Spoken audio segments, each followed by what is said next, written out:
ang mga kwento ng pag-ibig, kwento ng buhay at kwento ng pag-asa dito sa Barangay Love Stories. Love Stories.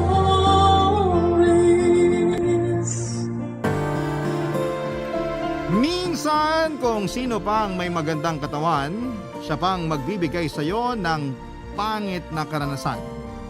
Mas mabuti pang magmahal ng taong maraming kapintasan, ngunit may ginintoang kalooban.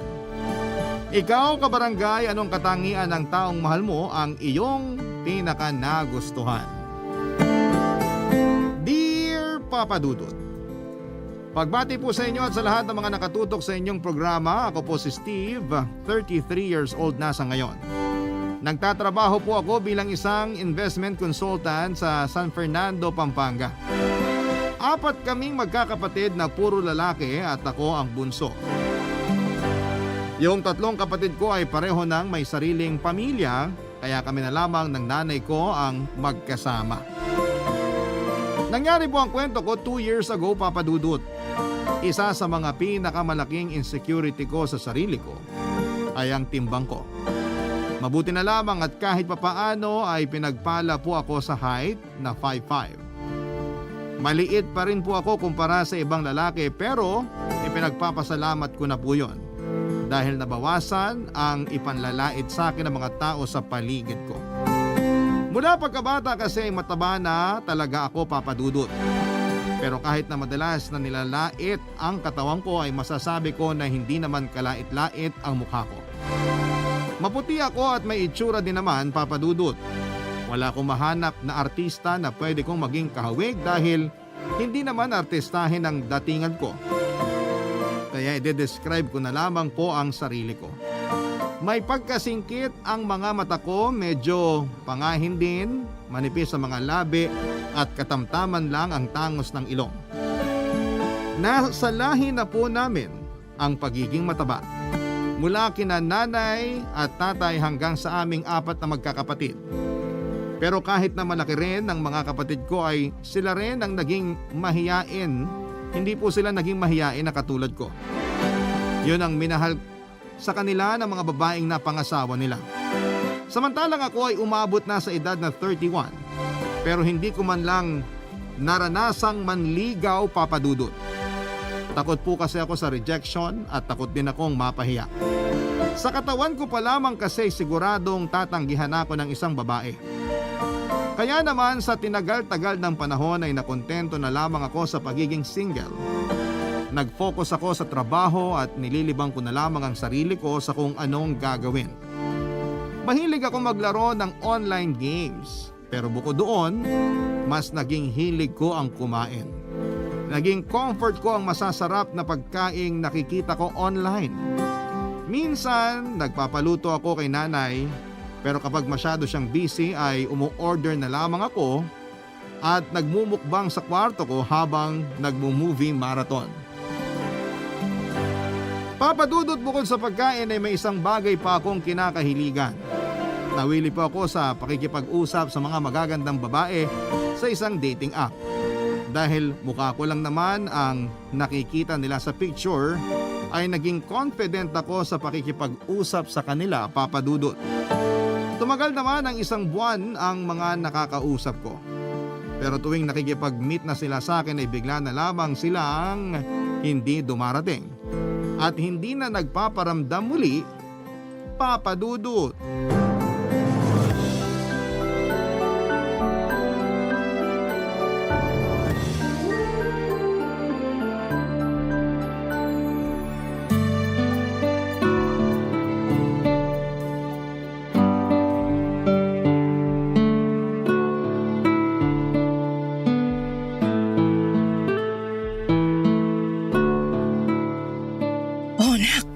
Kumusta yung date mo kanina?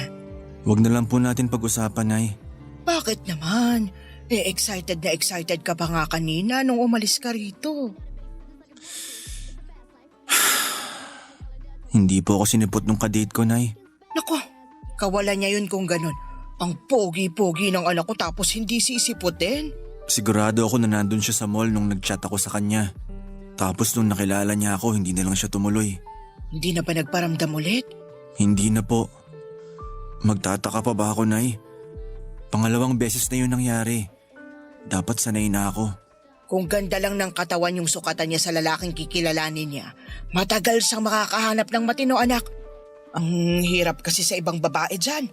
Masyadong matimbang sa kanila yung physical na itsura. Mabait ka naman, may trabaho, matalino, at pogi pa.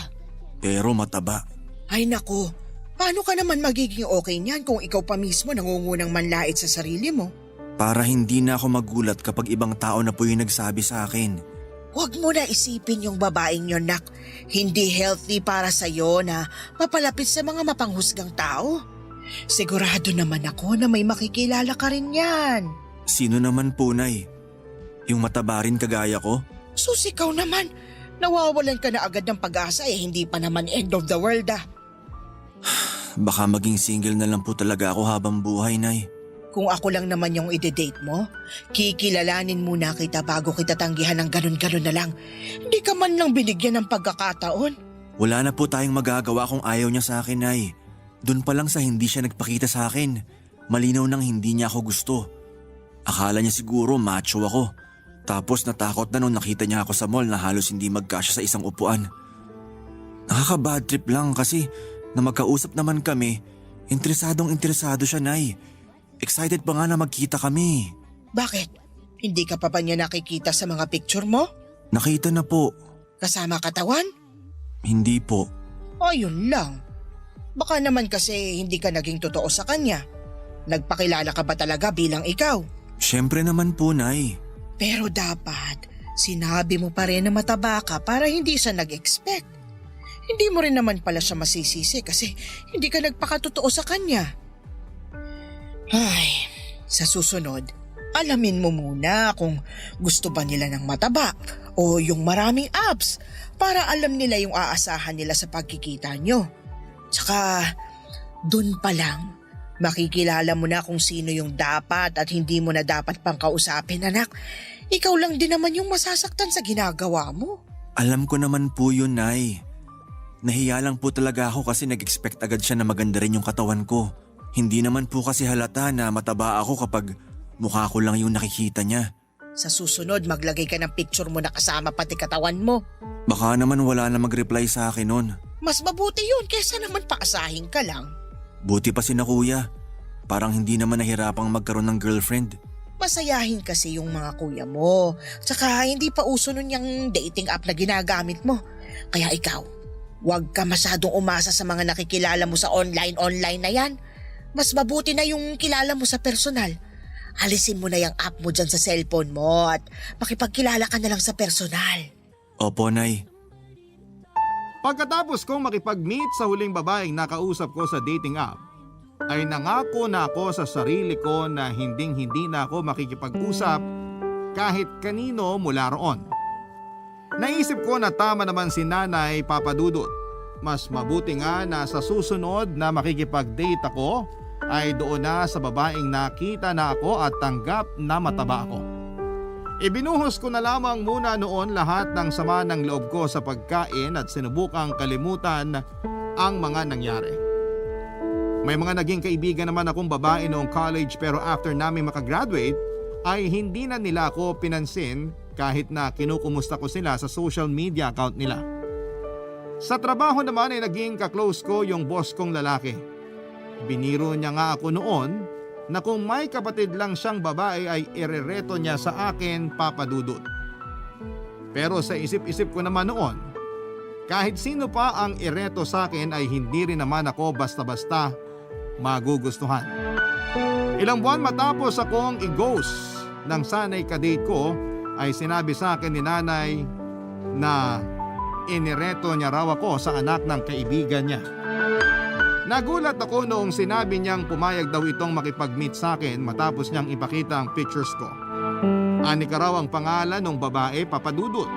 Pero kahit na anak pa ng kaibigan ni Nanay ang imi-meet ko ay hindi pa rin ako masyadong umasa. At para hindi na muli pang mag-ghost ay nagpalit ako sa napag-usapan naming oras, Papadudut.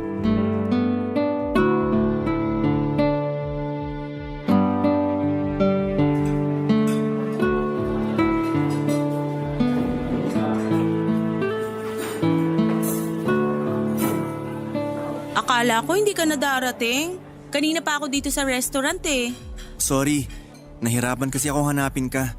Nahirapan ka ba talaga na makita ko? O nag-alangang ka lang lapitan ako? Di mo ako bet, no? Ha? Hindi ah. Nagkausap na tayo sa Messenger. Nakita mo na rin siguro yung mga picture ko sa Facebook. Kaya paano ka nahirapan na hanapin ako? Tsaka konti lang tayong customers dito sa restaurant kaya ang labo ng palusot mo, no? Sorry. Sige, aaminin ko. Nahiya akong lapitan ka. Mas maganda ka kasi sa personal, tsaka hindi ka mataba tulad ko. No worries, hindi naman ako body shamer. Tumitingin din naman ako sa panlabas sa katangian ng isang lalaki, pero hindi naman yun aabot sa point na itsura na lang talaga yung pagbabasehan ko sa lahat. Unang tingin ko pa lang sa picture mo, alam ko nang mabuti kang tao. Salamat. Alam mo, buti na lang wala akong klase ngayon kaya free akong lumakwatsa. Teacher ka? English tutor ako, Japanese yung mga estudyante ko. Ay, wait, maupo ka kaya muna bago tayo magkwentuhan. Baka mangalay ka naman kakatayo dyan. Oo nga. Gusto mo bang umorder muna? Ako nga dapat nagtatanong niyan sa'yo eh. Tsaka sagot ko na yung kakainin natin. Uy, hindi share dapat tayo. Pero… Walang pero-pero. Hindi na uso ngayon yung lalaki lang yung gagasto sa date, no? Dapat babae rin. Kahit first date pa lang. Don't worry, hindi mo naman kailangan magpa-impress sa akin. Kaya para hindi na tayo magtalo, huwag ka na lang umangal. Okay? Okay. Nagugutom ka na ba? Hindi pa naman. Sige, mamaya na lang tayo umorder. Kwentuhan muna tayo. Sige, sabi mo eh. So, nasabi ko ng English tutor ako. Ikaw, anong work mo? Investment consultant. Nice! Ang ganda naman pala ng trabaho mo eh. Tapos mukha namang mabait ka. Di ko tuloy gets kung bakit inaayawan ka ng mga naka-talking stage mo. Paano mo nalaman yung tungkol dyan? Syempre, nakwento ng nanay mo. Alangan naman nag-research ako tungkol sa'yo. Tama ka naman. Uy, baka na-misinterpret mo yung sinabi ko Ang ibig ko lang namang sabihin doon, ayokong mangalap ng chismis tungkol sa'yo. Ang kaso, nagkwento yung nanay mo kaya ko nalaman yung tungkol sa pang-ghost sa'yo ng mga feeling special na nahanap mo sa dating app. Pambihira. Pati yun kinuwento rin sa'yo ni nanay? Oo, Si nanay talaga oh. pero hindi ka dapat magalit sa kanya. Kasi kung di naman siya nagkwento, hindi kita makikilala agad. Baka kailanganin mo pang magpa-impress sa akin. Kung ganon, marami ka na palang alam. Bukod sa pang-ghost sa'yo, wala na. Nagtira naman yung nanay mo para may mapag-usapan pa tayo. Since marami ka nang alam sa akin kahit papano, ako naman yung magtatanong sa'yo. Go, walang problema. Hindi na ako magpapaligoy-ligoy ah. Bakit wala ka pang boyfriend ngayon? Kasi pihikan ako sa mga lalaki. Gwapo ba gusto mo? Hindi naman yung gwapo talaga. Sapat na yung itsurang maa-attract ako. Di ko ma-explain eh. Basta kapag nakita ko yung isang lalaki at nagustuhan ko kagad, yun na yun. Okay, gets ko naman. May tanong ka pa? Ikaw na muna. Sige, hindi na rin ako magpapaligoy-ligoy. Tuli ka na ba? Huy, okay ka lang? Bakit bigla ka namang inubos sa tanong ko? Malay ko ba na ganyan ka magtanong? Masama bang itanong yun? Hindi naman, pero babae ka kasi kaya… Kaya nakakailang na itanong yon. Sus! Sa mga doktor nga walang mali siya kahit nakikita nila yung iba't ibang parte ng katawan ng mga pasyente nila eh. Hindi sila naiilang. Tapos ako tinanong ko lang naman kung tuli ka na. Kahit nga itanong ko kung virgin ka pa, hindi ako mahihiya eh. Sarap lagi ng tape niyang bibig mo. Masyado ka madaldal. Oy ka! So, ano nga sagot mo dun sa tanong ko? Siyempre tuli na ako. Happy? Sinusubukan lang naman kita. Papa Dudut, hindi ko inaasahan na magiging ganon kasaya ang unang pagkikita namin ni Anika. Masaya siyang kausap at siya rin yung tipo ng tao na hindi nauubusan ng sasabihin. Kaya hindi kami nauubusan ng topic. Kung hindi lang nakakahiya sa ibang customer at sa staff sa restaurant ay baka hindi na kami umorder ng pagkain at nagkwentuhan na lamang. Kahit na anong pilit ko na ako na lamang ang magbabayad ng pagkain namin, ay hindi talaga pumayag si Anika. Hindi na lang ako nakipagtalo para hindi siya mairita. Yung first date namin ni Anika ay nasundan pa ng nasundan. Hanggang sa umabot na nga ng ilang buwan yung pag-uusap namin. Mapa-chat man o personal. Kadalasan pa ay inaabot na kami ng madaling araw sa pag-uusap. Pero kahit na gustong gusto naming kausap ang isa't isa, Papa Dudut, hindi ko sigurado kung pareho nga ba talaga kami ng nararamdaman. Noong mas nakilala ko kasi si Anika, Papa Dudut, na-realize ko na friendly naman siya sa lahat. Pero muling nabago ang iniisip ko nang siya naman ang nagayang mag-date kami. Medyo kinilig pa nga ako noon dahil first time nangyari na may babaeng nagaya sa akin na lumabas. Pero aaminin ko rin, Papa Dudut, na kahit na ilang beses na kaming lumabas ng magkasama, ay naiilang pa rin ako sa mga taong nakakakita sa amin. Hindi ko maiwasang isipin kung ano ang mga komento nila dahil sa unang tingin pa lamang ay hindi talaga kami bagay ni Anika. Mas matangkad naman ako sa kanya pero matangkad din siyang tignan dahil may kapayatan siya at lagi pang nakasuot ng chunky shoes o kaya'y wedge sandals. Tuwing nahalata naman niya, ang pagkailang ko ay lagi siyang nagpapatawa para pagaanin ang kalooban ko.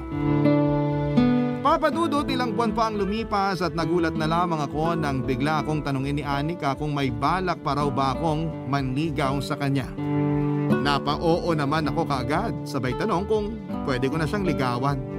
Pero natawa ako noong sinabi niya na akala niya ay panliligaw na yung ginagawa kong pag-aya ng date sa kanya. Noong sinabi kong first time ko lamang manligaw, ay sa kanya lamang ako lubos na naunawaan, Papa Dudut. Stories. Barangay Love Stories. Papa Dudut, first girlfriend ko si Anika. Siya rin ang first kiss ko. May mga pagkakataon na nag-make out kami tuwing pumupunta siya sa bahay namin at doon na rin nagpapalipas ng gabi. Pero kahit gaano pa ako katukso ay pinigilan ko ang sarili ko na may mangyari agad sa amin. May parte pa rin kasi ng isip ko na nag-aalinlangan dahil baka pagsisihan lamang yon ni Anika. Pero noong ilang buwan na rin yung relasyon namin at nakampante na ako sa kanya, ay medyo lumakas na ang loob ko. Nangako naman ako sa kanya na magiging responsable ako sakaling magbunga yung ginagawa namin noon. Papa Dudut, masaya pala sa pakiramdam na yung taong mahal ko at mahal ako ang naging una ko sa lahat ng bagay. Mas inosente pa nga ako kesa sa kanya dahil aminado naman siya na ilan na yung nakarelasyon niya. Hindi naman yun naging problema sa akin dahil nasa tamang edad na kami at normal na lamang yon sa magkarelasyon. Pero kahit na alam ko na hindi ako ang una niya, ay ginagalang ko pa rin si Anika. Kung paano ko siya nirespeto noong nagde-date pa lamang kami ay hindi yun nagbago. Kahit na ilang buwan na ang relasyon namin, wala akong nakitang panghuhusga sa kanya. Kahit nakita na niya lahat ng kapintasan ko. Kaya naman habang tumatagal, Papa Dudut, ay mas lalo pa siyang napamahal sa akin.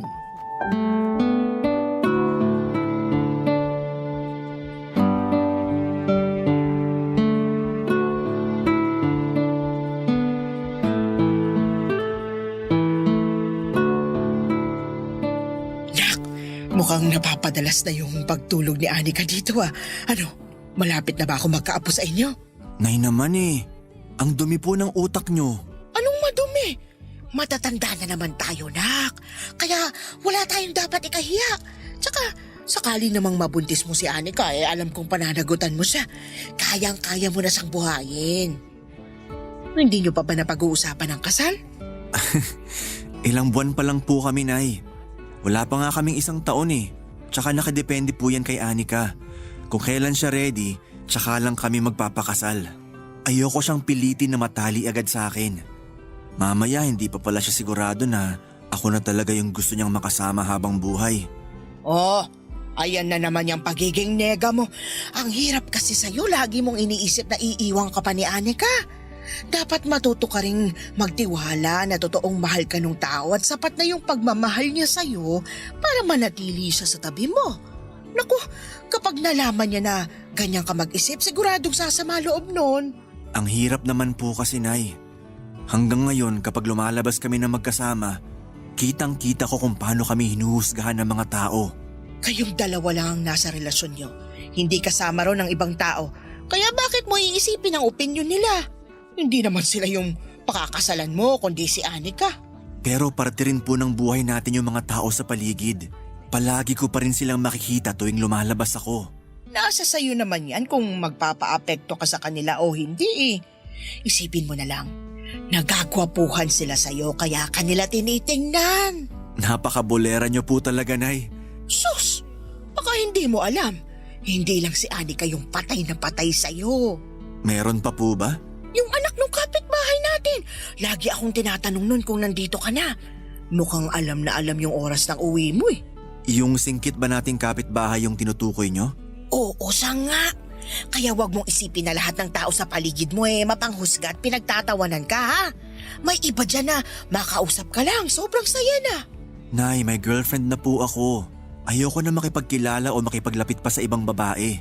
Sa tono nyo kasi parang gusto nyong i-entertain ko pa siya eh. Baka kung ano pang isipin ni Anika. Alam ko naman. Kaya nga kapag nagtatanong sinasabi kong kasama yung girlfriend mo para hindi na siya mangulit. Salamat, Nay. Anak, may sasabihin pala ako sa'yo. Ano po yun, Nay? Yung ex-boyfriend ni Anika, nakita raw ni Mari kahapon. Po?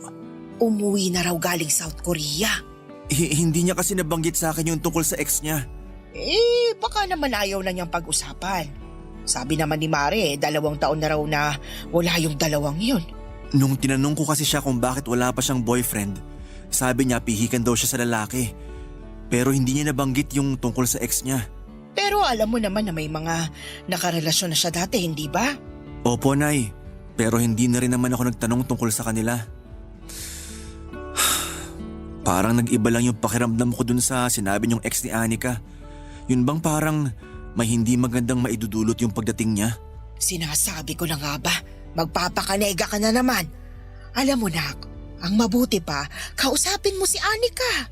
Sabihin mo na nabanggit ko yung tungkol sa ex-boyfriend niya para mabuksan yung usapan. Mas mabuti ng pag-usapan niyo yon kesa naman mabaliw ko sa kakaisip dyan. Paano kung magkabalikan sila? Mukhang malabo yung sinasabi mo. Mahal na mahal ka kaya ni Anika. Hindi lang po talaga ako mapakali. Wala na po bang ibang nakwento sa inyo yung mama ni Anika? Meron pa naman. Sabi niya, kaya raw naghiwalay yung dalawa dahil ayaw ni Anika ng LDR. Yung boyfriend naman niya na yon, kailangan na talagang umalis para magtrabaho. Kaya ayun, nakipaghiwalay na lang ng tuluyan si Anika. Wala na pong ibang dahilan? Oo, bakit parang gusto mo pa ng mas malala pang dahilan? Kung mas malala sana yung dahilan, mas malabo yung chance na magkabalikan sila. Papa Dudut, matapos kong malaman na nakauwi na pala sa Pilipinas ang ex-boyfriend ni Anika, ay hindi na talaga ako napalagay. Gustong gusto kong buksan ang usapan tungkol doon pero hindi ko magawa. Baka si Anika naman ang maggalit sa akin dahil gusto pang ungkatin ang nakaraan niya. Habang tumatagal ay palala ng palala ang insecurity ko, Papa Dudut. Lalo na noong nakita ko ng personal si Jacob. Yun daw ang pangalan ng ex-boyfriend ni Anika. Maayos siyang manamit at mukhang kagalang-galang. Maganda rin ang tindigan at halatang alaga sa workout ng katawan. Hindi man siya kagwapuhan pero malakas naman ang kanyang dating, lalo na't bumagay sa kanya ang pagkamoreno niya. Siya yung tipo ng lalaki na pagtitinginan ng mga kababaihan at titilian din ng ibang mga tao kapag napadaan. Sa madaling salita ay effortless sa kanya ang pagpapa-impress sa mga babae. Samantalang ako kahit magsuot pa ako ng pinakamahal na damit at magkakulay gold sa mga suot na alahas ay malabo pa rin akong magustuhan. ng mga kababaihan, Papa Dudut. Sinubukan kong mag-diet kahit gaano pa kasarap yung mga comfort food ko ay hindi na muna ako nagpatukso. Ikinatuwa yun ni Anika noong nalaman niya na nagsisimula na ako magpapayat. Akala kasi niya ay nagiging health conscious na ako pero ang hindi niya alam ay ginawa ko lamang yon dahil sa insecurity ko kay Jacob. Isa pa ay gusto ko na rin na maging katanggap-tanggap sa paningin ng ibang tao.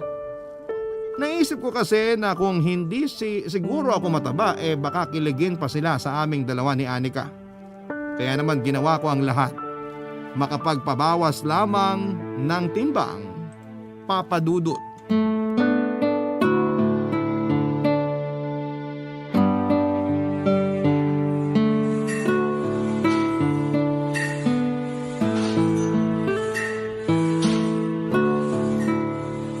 Ay, nagji-gym ka rin pala? Kilala mo ko? Bakit naman hindi? Nakwento ka na sa akin ng nanay ko. Ikaw to yung bagong boyfriend ni Anika. Steve, tama? Oo, Kailan ka pa nagpa-member dito? 2 weeks ago lang. 2 weeks? May nabawas naman ba? Bakit mo ba tinatanong? Wala lang. Parang hindi naman kasi uubra yung pag-gym mo. Anong ibig mong sabihin? Parang mas effective kung magpapalitsyon ka na lang. Tignan mo, ilang minuto ka pa lang yata rito pero wala pang nangyayari. Mas maganda kung mauusukan ka pa para lumabas lahat ng mantiga. Kaya ka naman pala hiniwalayan ni Anika. Kung anong ganda ng katawan mo, siya namang kinapangit ng ugali mo. Hindi uubra yung kayabangan mo sa girlfriend ko.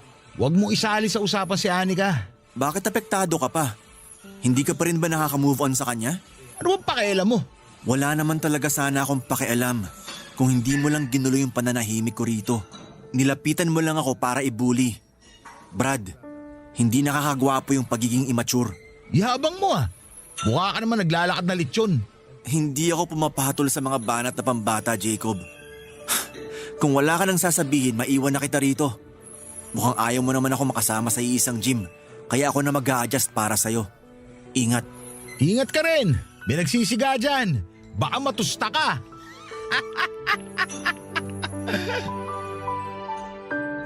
Babe, saan ka pupunta? Uuwi na ako. Ha? Ilang minuto ka pa lang ah. Sasamahan pa naman sana kita.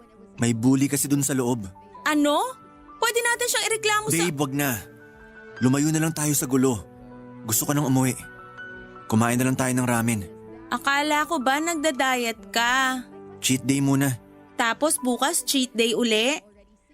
Hay, hindi naman sa ayaw kita pakainin pero akala ko talaga nagiging health conscious ka na. Kaya nga natuwa ako nung naisipan mong mag-gym eh. Madidisappoint ka ba ng sobra kung hindi ko na itutuloy yung pag-gym ko? Syempre hindi. Ikaw pa rin naman yung magdedesisyon para sa sarili mong katawan. Kung gusto mo ng ibang paraan para magpapayat, okay lang. O kung hindi talaga kaya, hayaan mo na. Basta mag-ingat ka na lang sa mga kinakain mo, saka mag-vitamins ka. Babe, may kailangan pala akong itanong sa'yo. Ano yon? Nag-usap na ba ulit kayo nung ex mo? Sinong ex? Si Jacob? Bakit mo naman naitanong? Sa pagkakaalam ko, hindi ko naman siya nakwento sa'yo. Bakit hindi? Ayaw mo ba siyang pag-usapan? Kasi hindi na dapat. Parte na siya ng past, babe. Kahit nga yung iba kong nakarelasyon, hindi ko na binanggit yung pangalan sa'yo, di ba? Naging honest naman ako. May problema ba tayo kay Jacob? Nasa loob siya. Ano? Nauna lang siya ng konti sa'yo. Kaya ba iniisip mo na nag-usap na kami kasi akala mo sabay kaming pumunta dito? Sorry. Sinabi ko na sa'yo, naging honest ako na may mga nakarelasyon ako noon. Hindi ko lang sila ginustong pag-usapan. Alam ko rin na nandito na sa Pilipinas si Jacob pero hindi ko alam na pupunta siya dito sa gym. Hindi kami nag-usap at wala rin akong plano na makipag-usap pa sa kanya kasi matagal na kaming tapos, okay? Kaya kung ano man yung iniisip mo ngayon, tigilan mo na yan.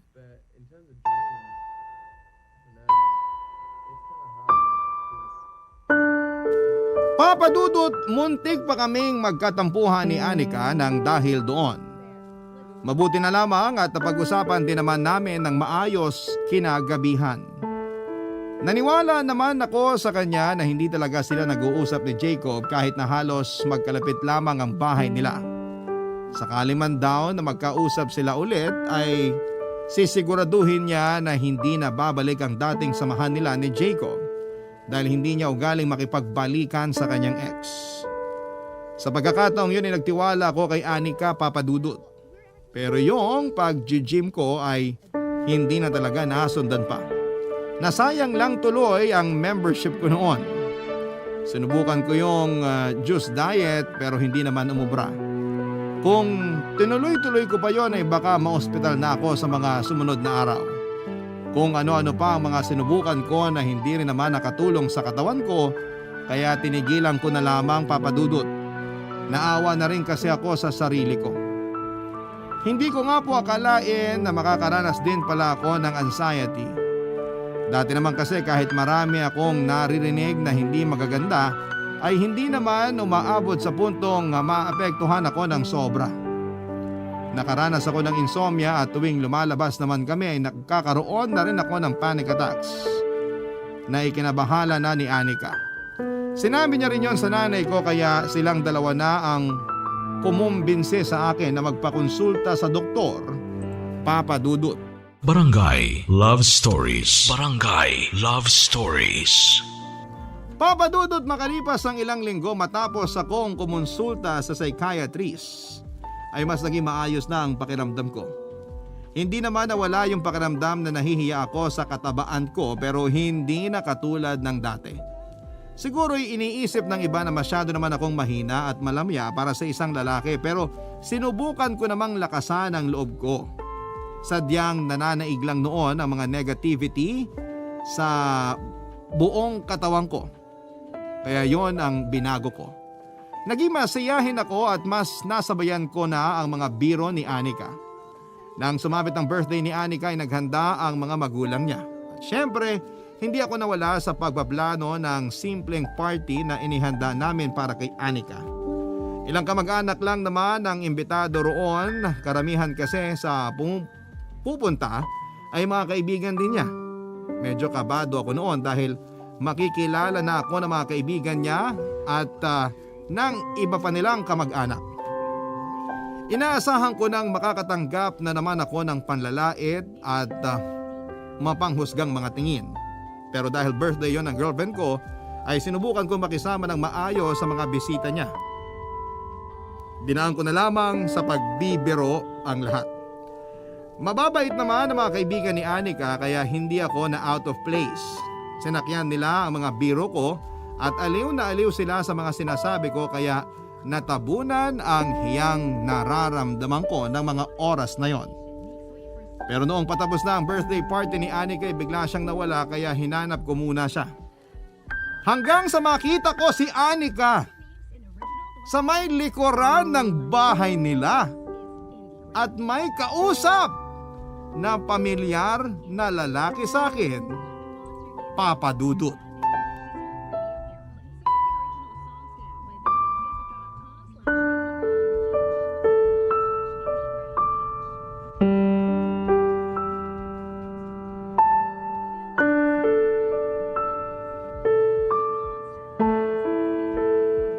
Anong ginagawa mo rito sa birthday party ko? Hindi ka naman imbitado. Ganyan ka na ba talaga sa akin ngayon? Parang wala naman tayo pinagsamahan yan. Bakit? Ano pa bang inaasahan mo? Maayos naman tayo naghiwalay noon, di ba? Bakit parang galit na galit ka sa akin? Saka ikaw naman yung nakipaghiwalay. Ako nga dapat yung nagagalit sa'yo. Talaga? Magagalit ka sa akin, Jacob? Nagpakahirap ako maghanap ng trabaho noon para sa ating dalawa. Para hindi mo na kailangan magtrabaho sa South Korea.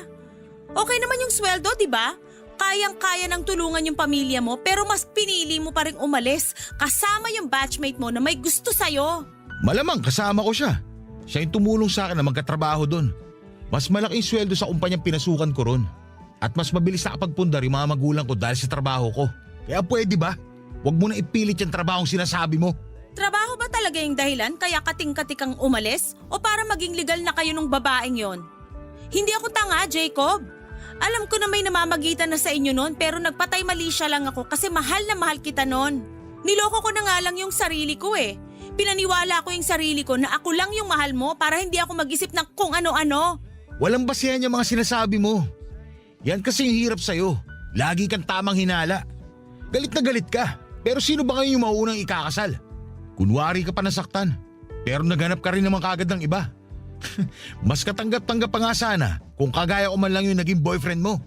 Hindi ko naman alam na nag-iba na pala yung taste mo ngayon. Mas gusto mo na yung pwedeng gawing unan at salbabida. Huwag mong iniinsulto na ganyan si Steve. Oo, mataba siya pero wala ka namang binatbat sa kanya. Ako? Walang binatbat sa baboy na yon? Sus, kayang-kaya ko nga lupuhin sa harap mo yan eh. Diyan ka naman magaling. Puro ka kayabangan. Sinungaling ka pa. 2 years na pero ayaw mo pa rin aminin na nakipagrelasyon ka na sa iba habang tayo pa. Huwag ka nga sumigaw. Ano? Nagpapansin ka sa mga bisita mo? Gusto mong kawan at panigang ka nila kapag nalaman yung pinagsasabi mo. Bakit parang takot na takot ka? Alam mo, pumunta lang ako talaga rito para makipag-ayos sa'yo eh. Pero kung saan-saan na napupunta yung usapan.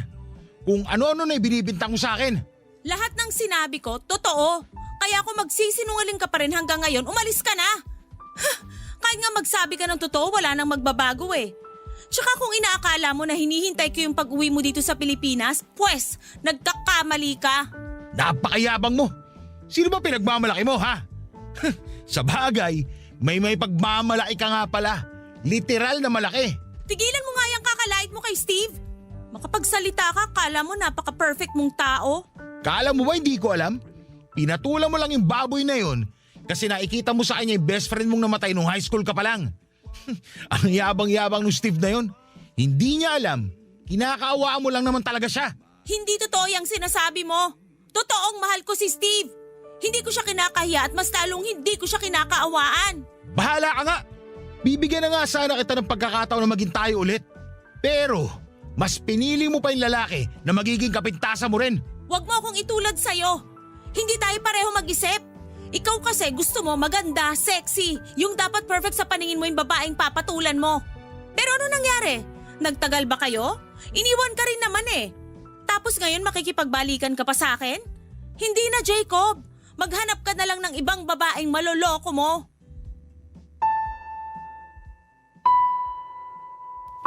Papa Dudut, muli akong napaisip sa narinig kong usapan ni Anika Jacob. Doon ko napagtanto na marami pa pala akong hindi alam sa girlfriend ko. Marami pa pala siyang hindi sinasabi sa akin. Sa dami ng mga napagkwentuhan naming dalawa ni minsan ay hindi niya nabanggit yung best friend niyang namatay. Napaisip ako noon kung bakit nangyari yon sa kaibigan niya. Gustong gusto ko na siyang tanungin pero hindi ko pa magawa dahil marami pa siyang bisita. Hinintay kong matapos yung birthday party ni Anika bago ko siya kinausap. Nanatili lamang akong nakaupo sa isang sulok habang pinapanood ang mga bisita niya.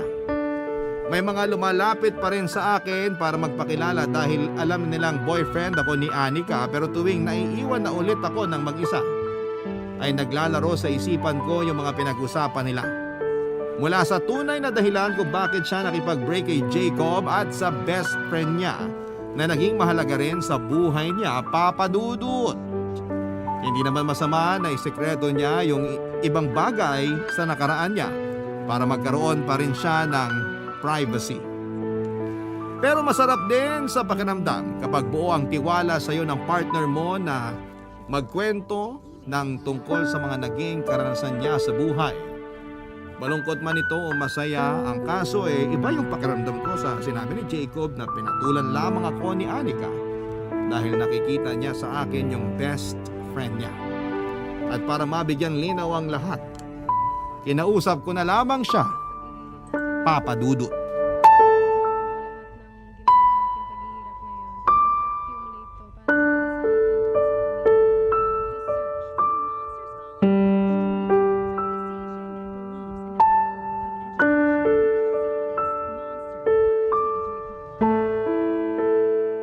Babe, pwede ba tayong mag-usap sandali?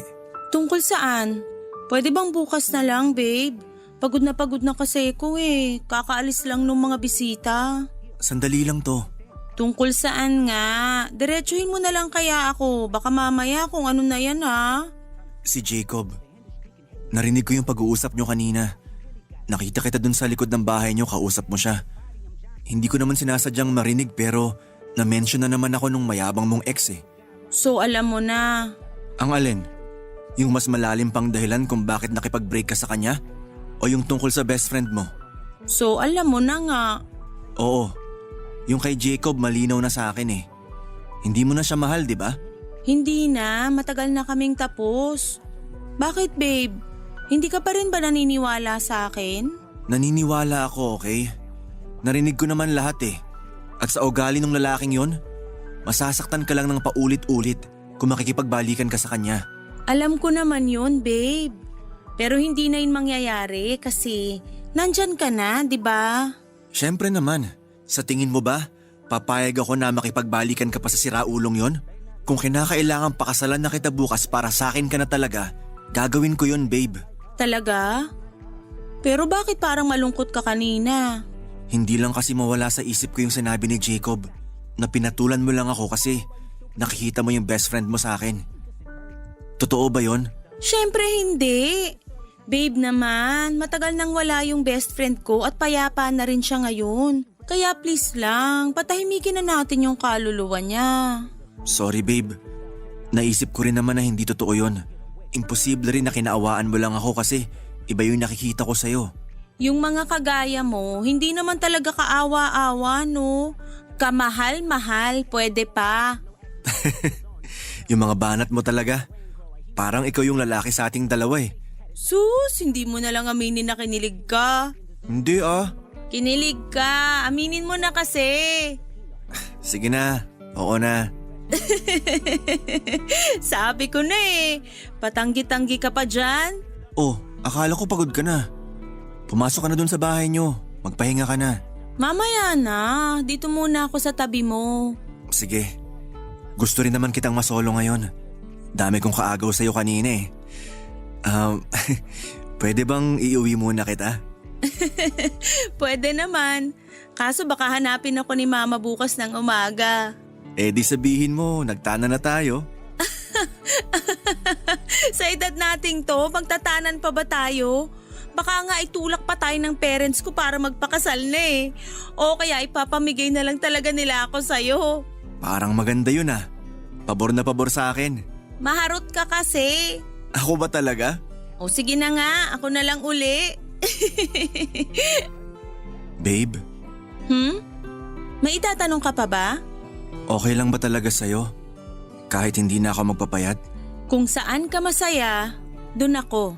Magiging masaya lang ako kapag hindi ko na kailangang isipin yung sasabihin ng ibang tao tuwing magkasama tayo. Eh di wag mong isipin. Focus ka lang sa akin kapag kasama mo ko.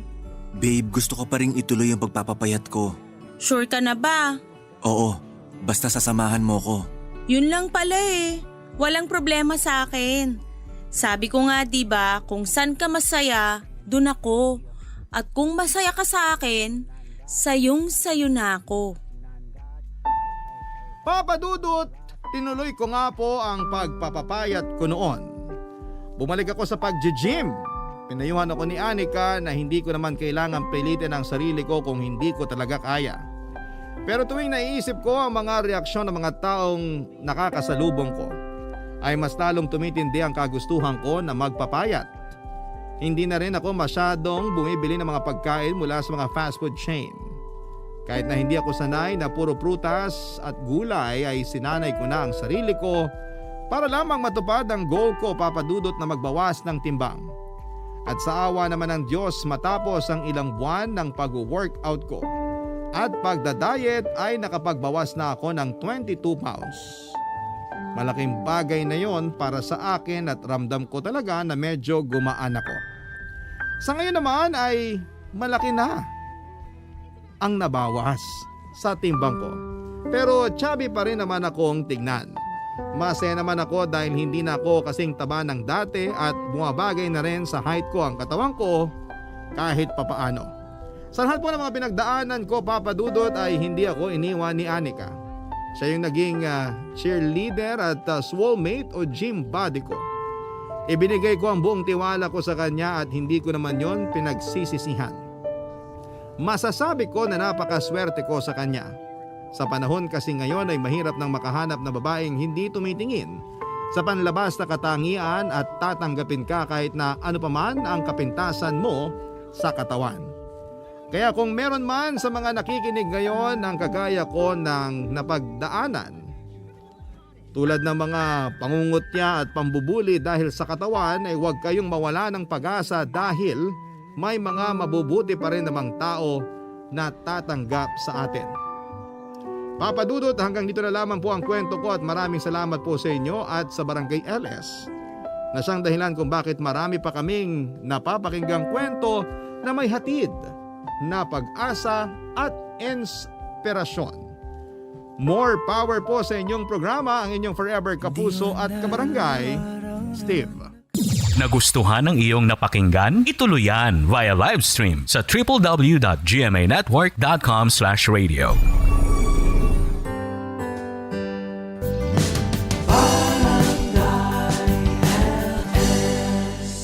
Forever. Ang mga kwento ng pag-ibig, kwento ng buhay at kwento ng pag-asa dito sa Barangay Love Stories. Love Stories.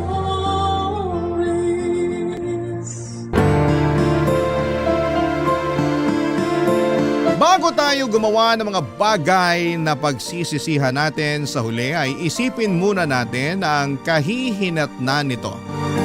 Dahil kung gaano kalakas ang loob natin na gumawa ng kalokohan, ay dapat mas tatagan natin ang ating sarili sa magiging karma nito sa dulo.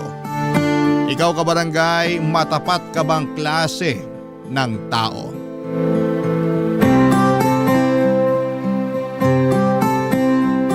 Dear Papa Dudut, lahat naman siguro tayo ay deserve ng second chance. Lalo na kung pinagsisihan na natin ang mga kasalanan natin. Yun kasi ang paniniwala ko, lalo ngayon na humihiling ako ng ikalawang pagkakataon sa dati kong kinakasama na si Arnie.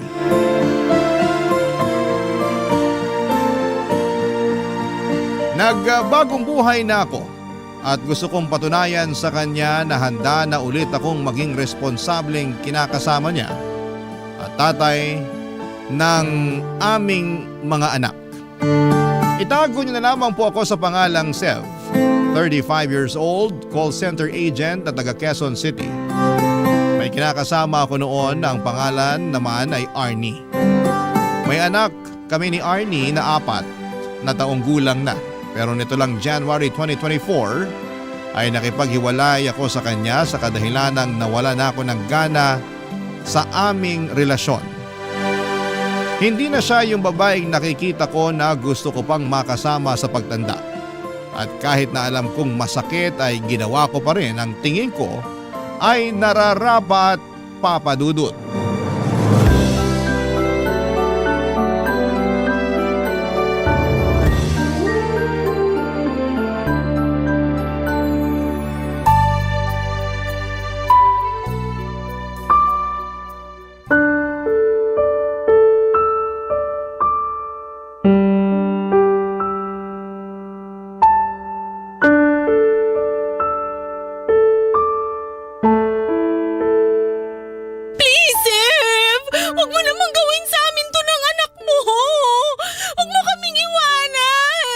Hirap naman kasi sa'yo, hindi ka makaintindi.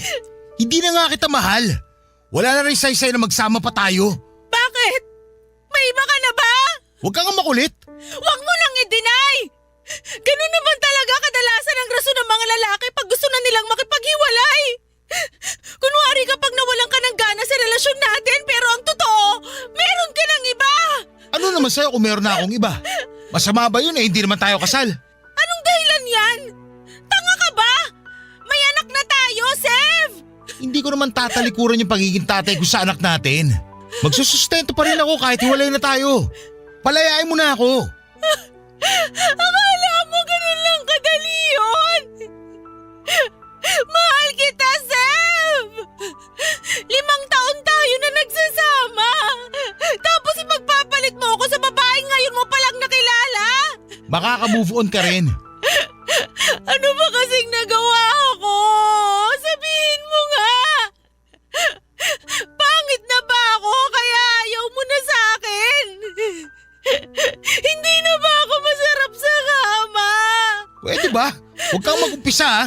Gusto ko lang naman malaman para alam ko kung anong babaguhin ko. Wala ka nang dapat baguhin. Desidido naman ako na hiwalayan ka. Pero sige, para lang sagutin ko yung tanong mo. Oo, malaking bagay yung itsura mo kaya naumay na ako sa'yo. Nakikita mo ba yung sarili mo sa salamin? Kasi kung hindi, pues, tignan mo maigi para malaman mo kung gaano ka kamanas. Para kang balyenang naglalakad. Ang itim pa ng batok mo. Nakakahiya ka na isama sa mga pinupuntahan ko. Ha? Akala ko ayos lang sa'yo na mataba ako. Nung una yon, hanggang sa tawagin ka ng tangke ng LPG ng mga katrabaho ko. Imbis ay pagtanggol mo ako sa mga katrabaho mo, hinayaan mong insultuhin na lang nila ako ng ganon?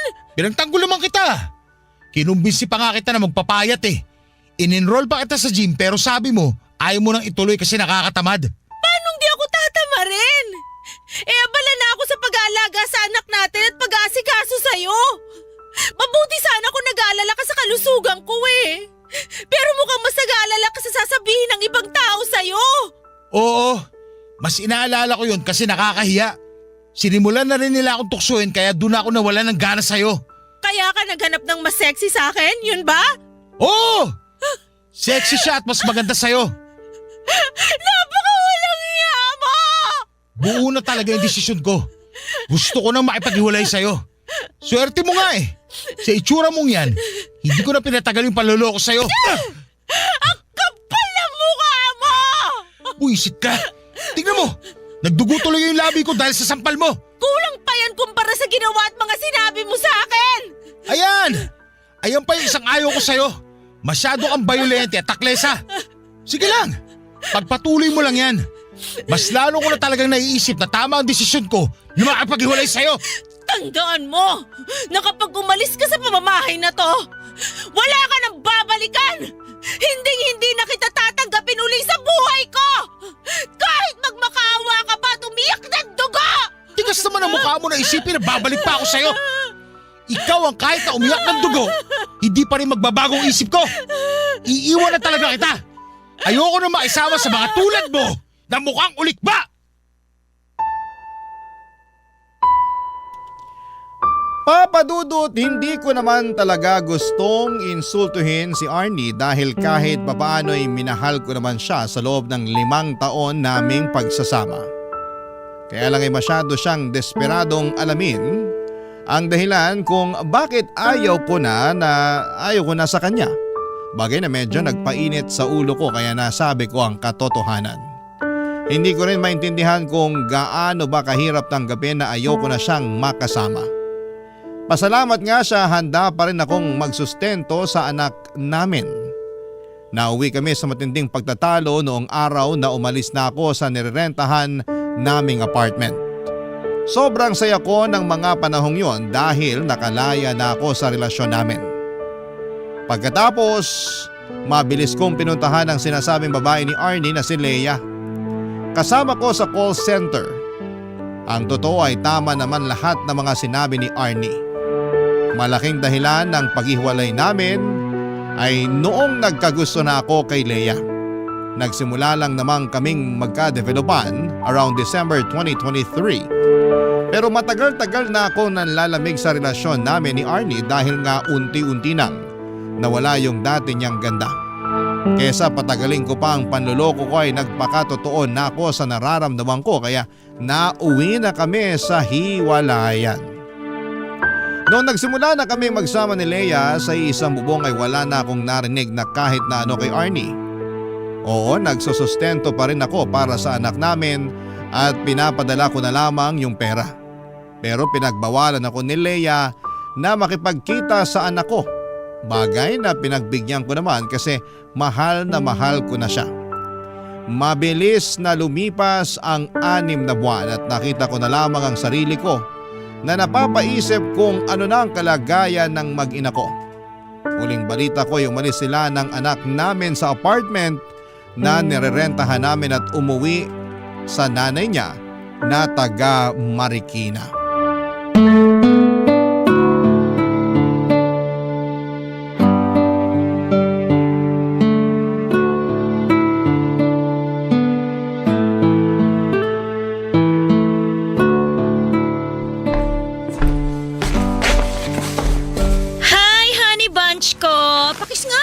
Ano ba?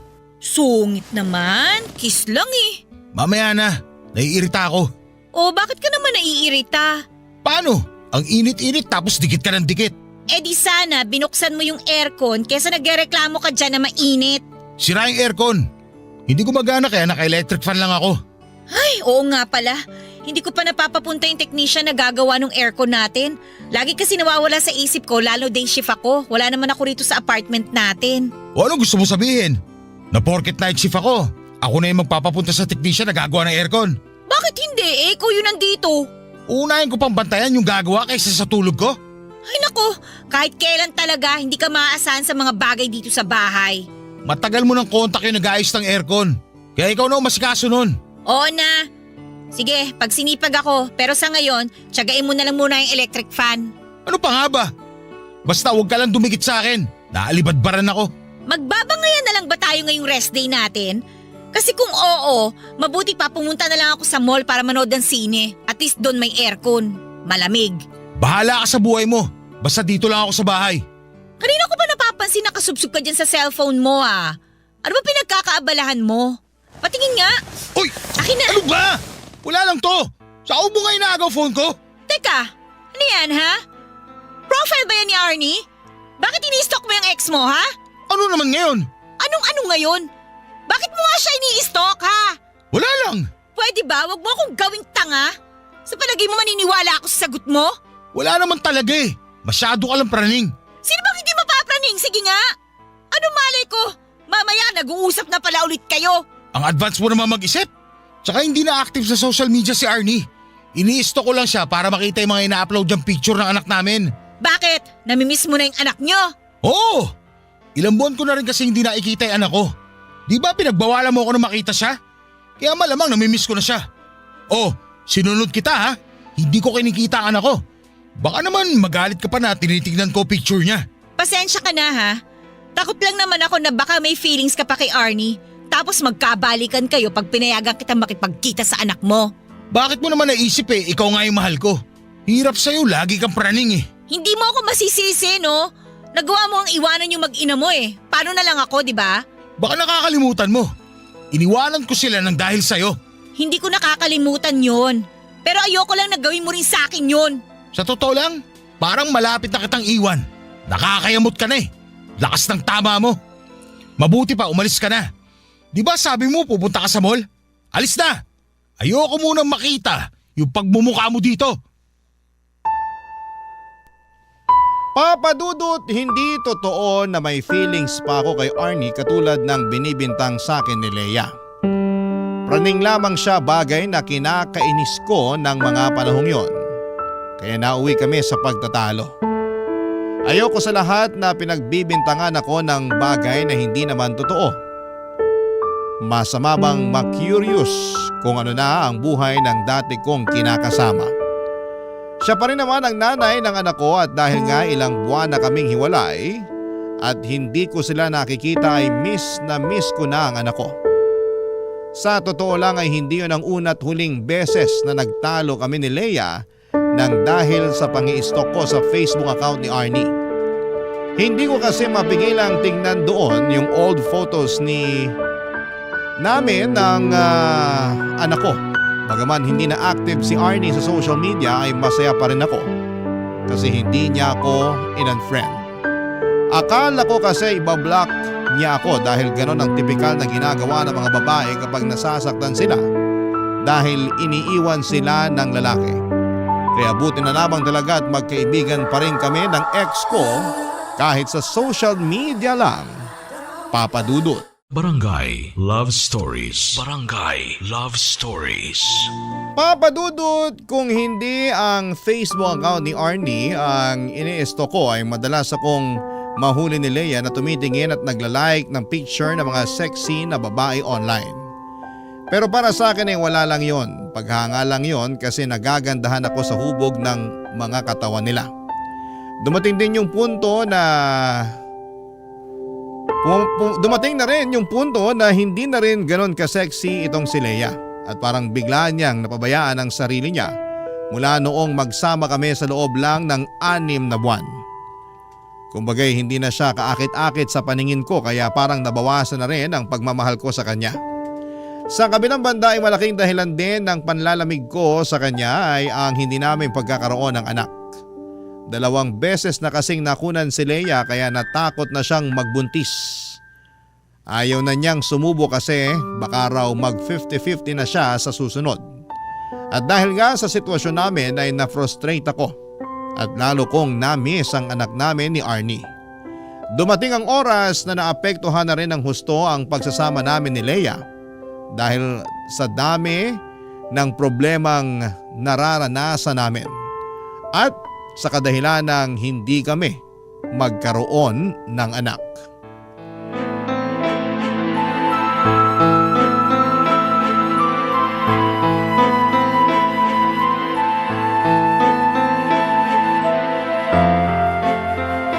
Beste namang buhay to. Sef, ano ba? Bakit mo ba binabasag yung mga plato? Nagtatanong ka pa talaga? Naiinis ako. Ikaw pa yung naiinis dyan pinayagan na nga kita makipag-inuman sa mga katrabaho mo? Tapos pag-uwi mo magwawala ka? Ayos ka rin talaga ha? Wala kang pakialam kung gusto ko magbasag. Sa naiinis ako eh. Bakit ka ba naiinis? Kasi inggit na inggit ako doon sa katrabaho ko. Piruin mo, kinuha ba naman akong ninong na anak niya? Nung nakita ko yung baby, sobrang cute. Ang sarap buhatin at yakapin. Bigla ako tuloy na miss yung anak ko na hanggang ngayon hindi ko pa rin nakikita kasi ayaw mong puntahan ko. Hindi pa ba sapat na nagsusustento ka sa anak niyo ni Arnie? Bakit kailangan mo pang puntahan yung bata? At saka kahit na gusto mong makita yung anak mo, ang tanong, papayag ba yung nanay niya? Maikiusap ako. Pakikiusapan ko si Arnie na payagan ako makita yung anak namin. Hindi niya pwede ipagkait yung bata sa akin. Miss na miss ko na yan ako. Kumalma ka na, Sev! Ano ba? Alam mo, kasalanan mo lahat to eh. Ha? Anong kasalanan ko? Bakit naging kasalanan ko? Kung binigyan mo lang sana ako ng anak, eh di sana hindi ako naiingit sa katrabaho ko. Hindi ko rin sana namimiss yung anak ko kay Arnie. Kung makapagsalita ka, parang ginusto ko na makunan ako ah. 2 beses ko namang sinubukan na magbuntis para mabigyan ka lang ng anak. Pero ayaw talaga eh! Nang dahil lang doon sumuko ka na. Sana sinubukan lang natin na sinubukan. Ang dali lang sa'yo na itapon sa akin yung sisi. Hindi kasi ikaw yung nakukunan. Hindi ikaw yung nagbubuntis. Eh so natatakot na ako. Sef, hindi mo ba nararamdaman yung takot ko? Baka mamatay ako pag pinilit natin na magkaanak tayo. Yun din naman ang sinabi ng OB eh. Diba? Yung pinuntahan natin na OB yun na sinabi sa atin. Hindi ka ba nakikinig? O sadyang lutang ka lang palagi? Basta ang alam ko, ayaw mo na subukan natin kasi duwag ka. Hindi ako duwag! Kahit ano pang sabihin mo, duwag ka pa rin. Yung ibang babae, gagawin lahat mabigyan lang ng anak yung mga kinakasama nila. Pero ikaw, 2 beses lang nakunan, sumuko ka na. Ano bang tingin mo sa akin? Paanakan mo lang? Ayos ah. Parang ikaw pa yung galit na humihingi ako ng anak. Marami namang paraan para magkaanak tayo. Pwedeng tayo mag-ampon. Ampunin mo yung mukha mo! Huwag kasing sarado yung utak mo, Sev. Maraming bata sa ampunan na nangangailangan ng kalinga ng isang magulang. Wala akong pakialam sa mga yon. Maghintay sila nang aampo sa kanila. Ayoko na hindi sila galing sa akin. Alam mo, namumuro ka na talaga eh. Dahil lang ayaw mo na ulit subukan mabuntis. Gusto mo na ngayon mag-ampon? Ang kitid ng utak mo! Ikaw ang makitid ang utak! At sumasagot ka pang hayop ka ha? Sige! Sige! Subukan mo saktan ako na may kalagyan ka sa barangay! Akala mo kung sino ka? Napakakapal ng mukha mo!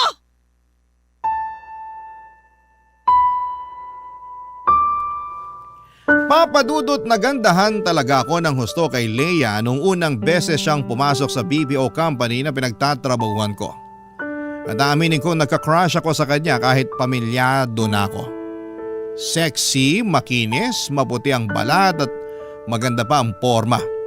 Hindi lang naman ako na love at first sight sa kanya kundi marami pang ibang lalaki sa trabaho namin. Pero ako ang pinakamaswerte sa aming lahat dahil ako ang nagustuhan ni Leia. Feeling ko nga noon ay swak na swak ang personality namin kaya siguro ay mabilis akong nahulog sa kanya. Siya lang ang nakikita ko ng mga panahon na yon kaya nagawa kong talikuran ang pamilya namin ni Arnie. Kaya lang dahil hindi niya ako magawang bigyan ng anak ay unti-unti akong nawala ng amor sa kanya. Tapos mas nakilala ko na rin ang ugali niya na may pagkataklesa at palaban. Mga bagay na ayoko sa isang babae. Sa huli kahit na anong galit ni Leia sa kagustuhan kong makipagkita sa anak namin ni Arnie ay wala na siyang nagawa pa. Siya na lang ang sumuko dahil lagi kong ipinamumukha sa kanya na kung binigyan niya lamang sana ako ng anak ay magiging isang buo at masayang pamilya kami. Mabuti na lamang talaga at meron pa rin akong anak sa dati kong kinakasama. Hindi pa rin nawawala sa akin ang pagiging tatay ko. At nung pumayag si Arnie na makapag-banding kami ng anak ko sa kondisyon na ako ang pupunta sa bahay nila ay ganoon na lamang ang saya at galak sa puso ko. Kaya lang ay may mga pagkakataon pa rin na hindi yon naiintindihan ni Leia, Papa Dudut.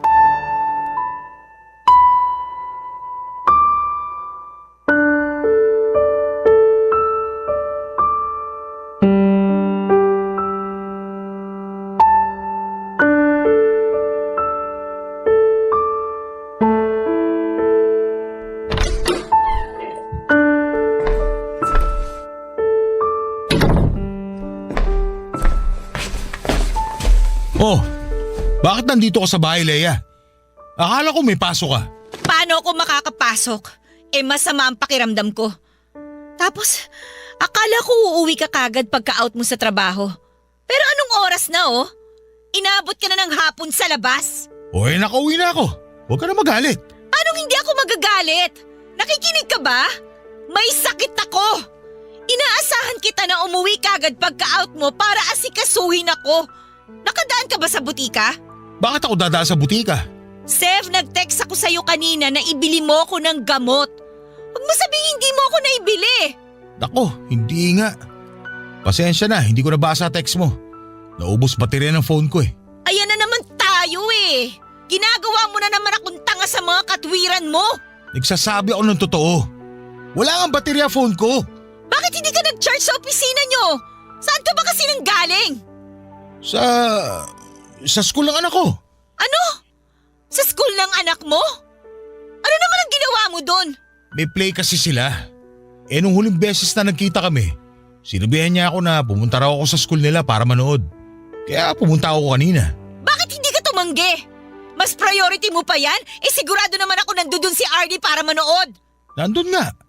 Pero paano ko tatanggihan yung anak ko Gusto ko rin naman siya mapanood sa play nila.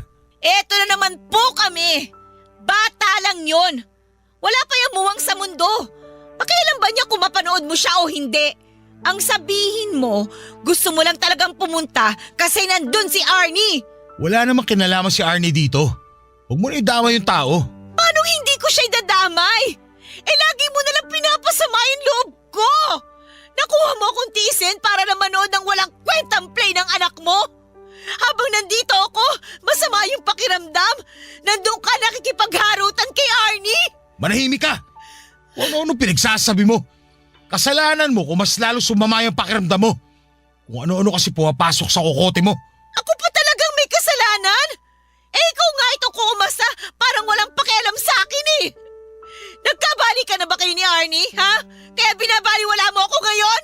Ayan ka na naman Tinitiwang ka na naman. Kahit sinong babae, titiwangin sa mga pinaggagawa mo. Wala akong ginagawang masama. Pumunta lang ako sa school ng anak ko para suportahan siya sa play niya. Pati ba naman yung minamasama mo? Kung ano-ano pa sinasabi mo na kesyo priority ko na yung anak ko kaysa sa'yo. Malamang, anak ko yun Pangalawa ka lang sa kanya. Ganon. Huli pala ako sa mga priority mo. Wala ka talagang kwenta, Sev.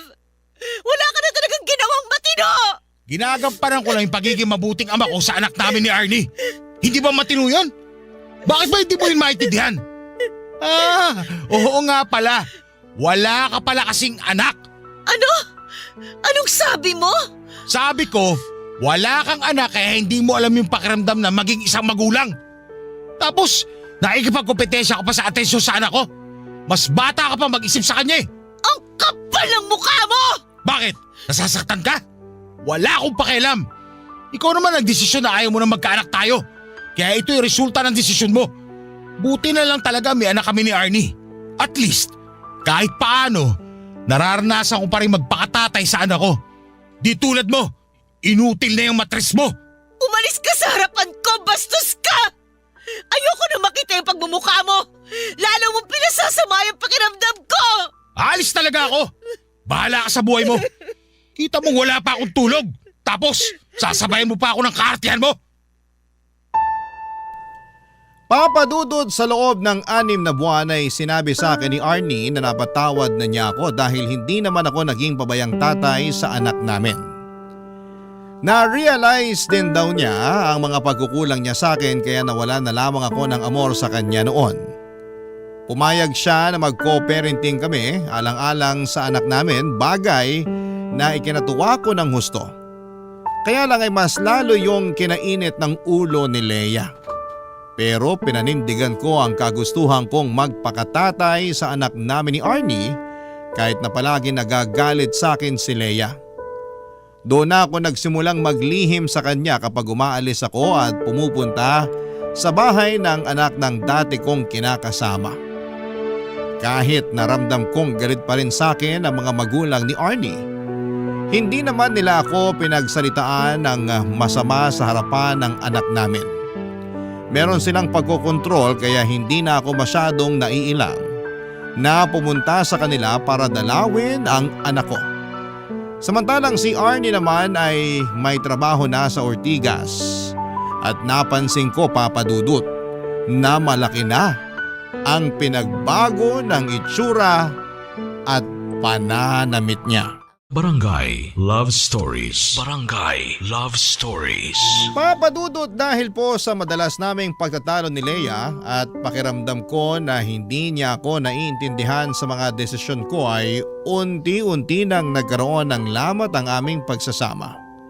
Madalas nga ay nakikwento ko pa yon kay Arnie at pinapayuhan niya ako na huwag ko na raw gawin kay Leia yung bagay na ginawa ko sa kanila noon ng aming anak. Doon ako tinalaban ng hiya at konsensya. Kaya imbes na makinig sa payo niya, naisip ko na sana'y hindi ko na lamang sinira ang pamilyang meron kami noon. Ilang gabi ko ring inisip kung ano ba talaga ang gusto ko mangyari sa buhay ko. Kung ipagpapatuloy ko pa ba ang pakikisama kay Leia o makikipaghiwalay na lamang ako. Sa huli nag-decide ako na gawin ang sa palagay ko ay tama at nararapat. At yun nga ay ang tapusin na ang relasyon namin ni Leia. Bagay na hindi niya na-appreciate at dahilan kung bakit sobra siyang naggalit sa akin noon, Papadudot.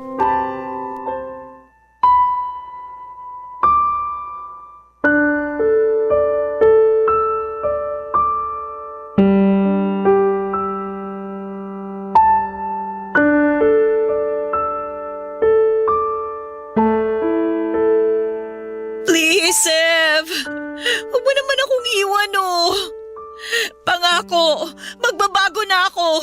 Hindi na ako lagi magagalit sa'yo. Hindi na kita sisigawan. Pagsisilbihan na rin kita lalo. Huwag mo lang akong iwanan. Please naman, Sev. Please. Pagsisilbi ang pinagsasabi mo hindi naman kita katulong. Saka ayoko na, Leia. Gusto ko na lang na maghiwalay tayo ngayon ng mapayapa. Bakit mo ba kasi ako iiwan? Ano bang nagawa ko sa iyong kasalanan? Wala, pero marami ka ng pagkukulang eh. Hindi na ikaw yung babae na gustuhan ko. Tignan mo nga yung itsura mo. Mukha ka ng manang. Napakalosa mo ng tignan eh, wala naman tayong anak. Saka yun nga, wala tayong anak kaya wala na rin akong rason para makisama pa sa'yo. Dahil lang sa bagay na yon kaya iiwan mo na ako? Eh napakasama mo naman palang tao! Kung kasamaan man ang tawag sa pagsasabi ng totoo, eh di ako na masama. Ikaw naman lagi lumalabas na mabuti. Nakikiusap ako sa iyo. Huwag mo naman akong iwanan, Sev, please. Hindi na ba natin pwedeng ayusin to? Pag-usapan natin to, Sev. Wala na tayong dapat pag-usapan. Ayoko na sa'yo kasi masyado kang controlling. Ayoko sa lahat sa babae, yung ganyang klase. Akala ko pa naman iba ka sa lahat. Pero mas malala ka pa pala. Kaya nga magbabago na ako. Hindi na ako magiging controlling.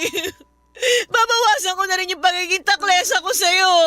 Huwag mo lang akong iwanan, Seth. Please, huwag kang umalis. Sorry, pero kung noon pa sana ginawa yan, baka hindi nawala yung pagmamahal ko sa'yo. Pero huli na kasi ang lahat. Kilala mo naman akong tao. Pag ayoko na talaga. Hindi mo na ba ako mahal? Kaya ganun kadali mo na lang itapon yung pinagsamahan natin? Hindi na. Bakit ang bilis naman? Ewan ko, hindi ko alam. Baka naman hindi mo sinubukan na mahalin ako. Sa loob ng ilang buwan na magkasama tayo, ginamit mo lang talaga ako. Ginawa mo lang akong parausa nung nagsawa ka na sa dati mo kinakasama. Tapos ngayon, nasawa ka na sa akin, basta mo na lang ako tatapon na parang basura. Minalaman kita kaya masasabi ko na totoo yung pinakita ko sa'yo. Saka, saan ang galing yung baka hindi ko sinubukan? Sinubukan ko na ayusin yung relasyon natin. Inintindi kita nung ayaw mo na mag-baby tayo. Kasi natatakot ka na baka may mangyaring masama sa'yo. Pero na-realize ko, hindi ko pala kayang pakatawanan na hindi isumbat sa'yo ng paulit-ulit yung bagay na yon. Kaya nagdesisyon na lang akong tapusin itong relasyon natin. Kasi wala rin naman itong patutunguhan. Ginawa mo lang sa akin kung ano yung ginawa mo kay Arnie eh. Baka naman sinasabi mo lang yan. Kasi ang totoo, may iba ka na. Nagkabali ka na ba kayo ng dati mo kinakasama? Hindi walang ganon. Siguraduhin mo na nagsasabi ka ng totoo. Kasi walang sikreto na hindi nabubunyag. Huwag mo na akong gawing tanga, Sev! Hindi nga kami nagkabalikan kaya wag mo nang ipilit. Hindi talaga kayo magkakabalikan. Kasi aayawan ka na niya, Sev. At kahit na maisip mo pang magbagong buhay para maibalik yung dati niyong samahan, hindi ka na niya tatanggapin muli sa buhay niya. At bakit mo naman nasabi yan? Kasi manloloko ka. Galit ang mga babae sa mga manloloko. Kaya huwag ka nang umasa na may babalikan ka pa kay Arnie kung sakaling maisipan mong ayusin yung dati niyong relasyon. Wala kang karapatan na pangunahan ng mga bagay. Hindi mo naman nakikita mangyayari sa hinaharap. Oo, pero hindi ako inutil. Siguro nga karma ko na to. Kasi kasama mo ako sa pananakit noon sa dati mo kinakasama. Sige, tatanggapin ko. Pero sana, tanggapin mo rin yung karma mo pag inihain na sa'yo yun ang kapalaran. Papa Dudut, masaya ako na nakawala na ako sa relasyon namin ni Lea nang walang responsibilidad. Naisip ko na baka hindi talaga kami para sa isa't isa kaya hindi kami nabiyayaan na magkaroon ng anak. Pagkalis ko sa apartment namin ni Lea ay tumuloy ako sa bahay ng pinsang ko na nasa Cubao. Tapos ay tinext ko si Arnie at sinabi ko sa kanya na tinapos ko na ang relasyon namin ni Lea. Nakatulugan ko na lamang ang paghihintay sa reply niya pero wala naman siyang naging sagot. Kinabukasan, nag-decide ako na bisitahin sila ng anak namin sa Marikina. Bago ako pumunta doon ay dumaan muna ako sa isang flower shop para bilhan ng mga paborito niyang bulaklak si Arnie. Dumaan din ako sa bilihan ng donut para naman sa anak namin. Pusturang-pustura ako at nakaporma pa ang buhok ko ng mga panahong yon. Excited ako na makita ni Arnie pero pagdating ko sa bahay nila ay wala raw doon ang dati kong kinakasama.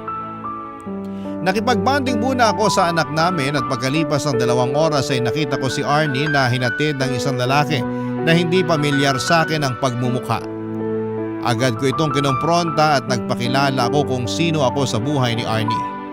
Nalaman ko na katrabaho niya pala yon at manliligaw pa, Papa Dudut.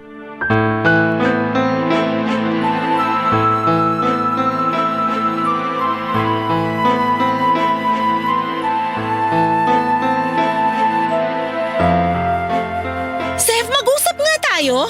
Talagang mag-uusap tayo. O bakit parang nagagalit ka? Sino nagbigay sa'yo ng permiso magpaligaw? Seryoso ba talaga yung tanong mo? Oo, kaya sagutin mo na lang. Walang nagbigay sa akin ng permiso. Ako lang ang nagdesisyon na handa na ako magpaligaw. Tsaka bakit? Kanino ba ako dapat magpaalam? Eh di sa akin. Nagdodroga ka ba? Anong sa'yo? Ano ba yung pinagsasasabi mo? Kasi ako pa rin ang tatay ng anak mo. Kaya may karapatan pa rin ako sa'yo. Sira na siguro tuktok mo, no? Baka nakakalimutan mo, hiwalay na tayo. Kahit na ikaw pa ang tatay ng anak natin, iniwan mo na kami. Pinagpalit mo kami kay Leia, di ba? O bakit ngayon bigla ka nagkakaganyan? Hindi mo ba nabasa yung text ko sa'yo kagabi? Wala na ako matatanggap na text message mo, nagpalit na ako ng number. At bakit ka nagpalit? Akin na yung bago mong number, dali! Kapal mo! Kaya nga ako nagpalit para hindi mo na ako makontak eh. Tapos na tayo, kaya wala na rin namang saysay na magkausap pa tayong dalawa. Hindi ko naman pinagkakait sa'yo yung anak mo eh. Kung gusto mong pumunta dito sa bahay para dalawin siya, pumunta ka. Welcome ka naman dito sa bahay ng mga magulang ko. Pero kung pupunta ka man, di mo na kailangang ipaalam sa akin. Hindi na rin naman mahalaga. Kung ganun, hindi mo nga alam ang tungkol sa amin ni Leia.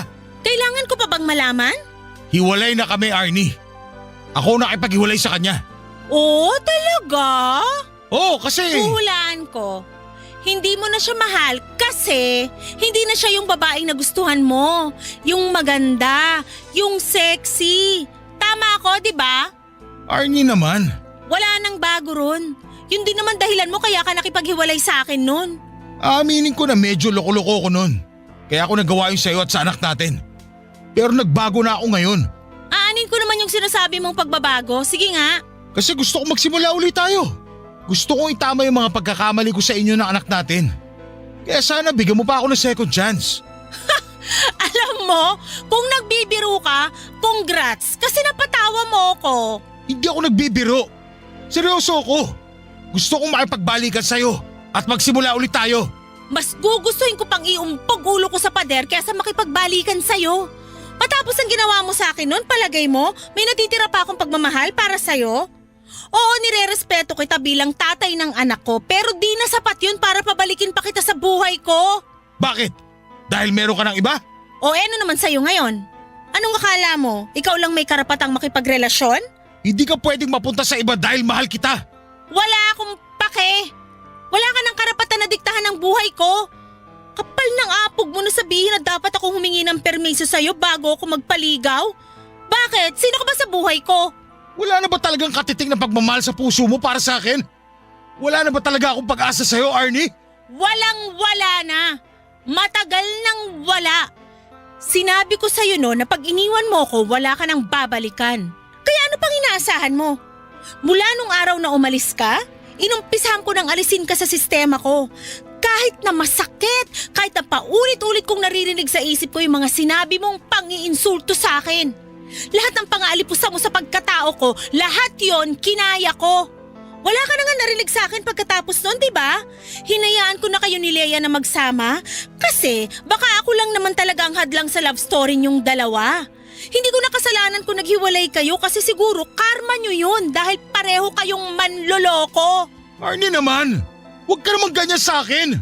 Ikaw ang wag gumanyan-ganyan sa akin dahil pag ako nainis, baka tanggalan na kita ng karapatan sa anak ko. Kaya maayos-ayos ka, Sev. Huwag mo na akong pakialaman sa buhay ko. Nag-uumpisa na uli ako maging masaya. Mag-focus ka na lang sa sarili mo. Huwag na huwag kang papalya sa pagsusustento sa anak ko. Naku, Sev, sinasabi ko sa'yo. Tsaka tigil-tigilan mo na yung kakadrama mo, di bagay sa'yo. Mukha kang tanga. Papadudot na pahiya talaga ako ng husto ng gabing yon kaya umalis na lamang ako sa bahay nila. Pero habang nag-aabang ako ng masasakyan ay hindi ko na napigilang maiyak dahil sobrang sakit ng mga sinabi niya sa akin. Para kung sinaksak ng milyong patalim sa dibdib at kulang na lamang, ay hilingin ko na sana'y masagasaan na lamang ako ng mga panahong yon. Alam ko naman na nagkasala ako kay Arnie pero sobrang sakit palang karma na makita siyang masaya sa piling ng iba. Sa ngayon, papadudod ay ayoko pa ring sukuan si Arnie. Gusto ko siyang ligawan katulad nung unang beses ako nagkagusto sa kanya. Gusto kong patunayan, papadudod, sa dati kong kinakasama na nagbagong buhay na ako. Lahat naman ng tao ay deserve ang second chance, hindi ba? Kaya naniniwala ako na deserve ko rin yon. Maraming salamat po, Papa Dudut, sakaling mapili po ninyong i-area ang storya ng buhay ko sa Barangay Love Stories. Hanggang dito na lamang po ang sulat ko and God bless sa inyong lahat. At salamat po in advance ng inyong forever kapuso at kabarangay, Sev. Barangay Love Stories. Barangay Love Stories. Anong say mo sa Barangay Love Stories na ito? Pagkwentuhan natin sa comment section yan. Nagustuhan ng iyong napakinggan? Ituloy yan via live stream sa www.gmanetwork.com/radio.